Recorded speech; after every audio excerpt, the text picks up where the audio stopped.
સાબરકાંઠા જિલ્લાના બહેન સાથે પ્રેમ હોવાના વહેમમાં પરપ્રાંતીય ઇસમની હત્યારાને સાથે રાખી પોલીસે ઘટનાનું રીકન્સ્ટ્રક્શન કર્યું। સાબરકાંઠા જિલ્લાના ઈડર તાલુકાના સુધરાસણા ગામે પરપ્રાંતીય ઇસમની હત્યા મામલે ચાદર પોલીસે આરોપીની અટકાયત કરી છે। સાબરકાંઠા જિલ્લાના ઈડર તાલુકાના સુધરાસણા ગામે પરપ્રાંતીય ઇસમની હત્યા મામલે ચાદર પોલીસે આરોપીની અટકાયત કરી છે।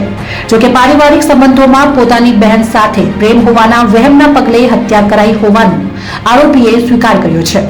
પોલીસે આ મામલે ઘટનાનું રીકન્સ્ટ્રક્શન કરી આરોપીને જેલના સળિયા પાછળ ધકેલ્યો છે। એક તરફ બૌદ્ધિક, સામાજિક અને નૈતિકતાની વાતો છે, તો બીજી તરફ દિન પ્રતિદિન કળયુગ પોતાનો પ્રભાવ વધારતો હોય તેવી ઘટનાઓ સામે આવી રહી છે। તેવામાં સાબરકાંઠા જિલ્લાના ઈડર તાલુકાના સુધરાસણા ગામે ફાર્મ હાઉસ ઉપર કલરકામના કારીગરો વચ્ચે સામાન્ય બાબતે ઉગ્ર સ્વરૂપ ધારણ કર્યું હતું, જેમાં ઉત્તર પ્રદેશના રામપુરના મનજીતસિંહ યાદવને માથાના ભાગે ગંભીર ઇજાઓ કરી તેનું મોત થયું હતું। આ મામલે ચાદર પોલીસ મથકે ગુરવેશસિંહ સામે હત્યાનો ગુનો નોંધાયો હતો। જોકે ફરિયાદીના સમયે આરોપી ફરાર થયો હતો। તેમજ ચાદર પોલીસ સહિત એલસીબી અને એસઓજી દ્વારા ટેકનિકલ સર્વેલન્સના આધારે ઈડર નજીકથી આરોપીને ઝડપી લેવાયો છે, જેમાં પારિવારિક સંબંધોમાં પોતાની બહેન સાથે પ્રેમ હોવાના વહેમના પગલે હત્યા કરાઈ હોવાનો આરોપીએ સ્વીકાર કર્યો છે।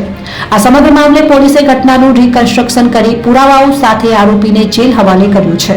અત્રે ઉલ્લેખનીય છે કે પારિવારિક સંબંધોમાં પ્રેમ હોવાની શંકા તેમજ વહેમના પગલે કેટલાય બનાવો એવા બનતા હોય છે કે ગુસ્સો અને આવેશમાં લેવાયેલા નિર્ણયો આજીવન સમસ્યાના સ્વરૂપમાં ફેરવાઈ જાય છે। ત્યારે ઈડરના સુધરાસણા ગામે બનેલો બનાવ પણ આનું જ ઉદાહરણ છે તે નક્કી છે।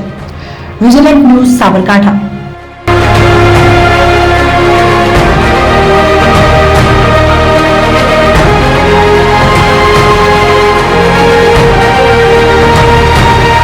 નવના રોજ ચાદર પોલીસ સ્ટેશનના સુધરાસણા ગામમાં આવેલ એક ફાર્મ હાઉસમાં હત્યાનો બનાવ બનેલો હતો। એમાં હકીકત એવી હતી કે આ જે કામના જે આરોપી છે ભૂરો, એની બેન સાથેના પ્રેમ પ્રકરણના કારણે જે મરણ જનાર છે, જેનું નામ છે મનજીતસિંહ, એની સાથે વાંધા તકરારના કારણે આ જે ભૂરો છે એને માથાના ભાગમાં રાત્રિના સમયે ઈજા પહોંચાડીને મોતને ઘાટ ઉતારેલો હતો। ત્યારબાદ તે ઘટના સ્થળેથી નાસી ગયો હતો।